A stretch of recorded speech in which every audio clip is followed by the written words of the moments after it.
Assalamualaikum warahmatullahi wabarakatuh.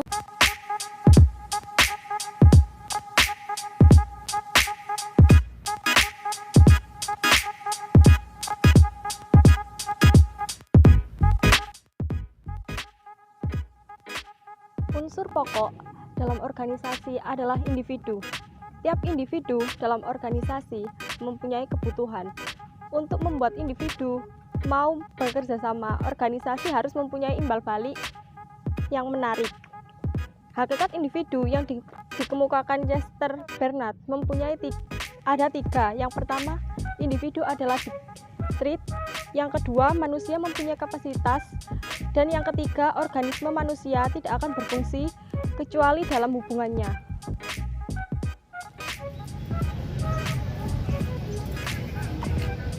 Ada dua faktor yang perlu diperhatikan dalam motivasi.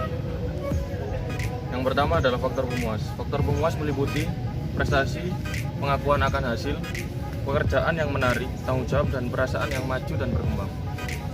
Selanjutnya faktor lingkungan. Faktor lingkungan meliputi kebijakan organisasi, kondisi kerja, hubungan antar manusia, status, dan rasa aman. Faktor lingkungan merupakan syarat tercapainya perasaan puas walaupun tidak terjadi dengan sendiri. Teori X dan Y. Teori X berasumsi bahwa pada dasarnya manusia tidak senang diawasi dan tidak senang bertanggung jawab atau malas, yang selalu ingin menang saja. Motivasi yang utama adalah uang. Manusia mau bekerja sama karena insentif atau hukuman. Teori Y.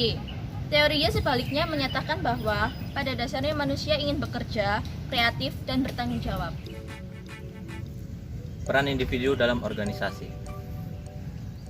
Manusia tidak dapat bekerja sendiri karena memiliki keterbatasan biologis dan fisiologisnya. Sistem kerjasama yang diatur dengan sengaja mencapai tujuan tertentu sifatnya menjadi formal.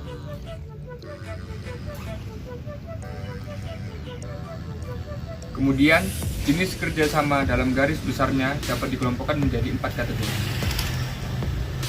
Yang pertama adalah yang berhubungan dengan aspek lingkungan, meliputi faktor geografis, faktor sarana dan prasarana yang akan dipergunakan dalam berorganisasi. Kemudian yang kedua, yang berhubungan dengan aspek sosial, meliputi subsistem dari organisasi yang lebih besar dan mempunyai lingkungan sosial yang lebih luas. Kemudian yang ketiga, yang berhubungan dengan aspek individu, meliputi hubungan interrelasi antara individu secara sistematik. Dan yang keempat, yang berhubungan dengan variabel-variabel. Organisasi adalah suatu sistem kerjasama antara dua orang atau lebih yang secara sadar dimaksudkan untuk sebuah tujuan yang bersama. Ciri dari kerjasama sebagai peranan individu dalam organisasi. Yang pertama adalah adanya komunikasi antara orang-orang yang sedang bekerja sama. Kemudian individu. Individu dalam berorganisasi tersebut mempunyai kemampuan untuk bekerja sama. Kemudian kerjasama tersebut ditujukan untuk mencapai sebuah tujuan organisasi yang telah ditentukan. Teori pembentukan kelompok dalam organisasi. Dalam membentuk suatu kelompok organisasi, memerlukan sebuah komponen organisasi tersebut.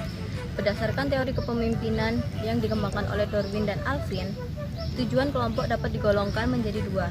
Yang pertama, yaitu mencapai tujuan dengan memberikan arahan kepada bawahannya, dan yang kedua, yaitu pemeliharaan integritas kelompok itu sendiri dengan cara memperbaiki hubungan antara para anggota kelompok. Penyesuaian dan keberhasilan suatu organisasi dapat dilakukan dengan cara individu maupun kelompok yang dapat menyesuaikan dalam organisasi akan memberikan keseimbangan yang saling menguntungkan. Sekian dari kelompok kami. Wassalamualaikum warahmatullahi wabarakatuh.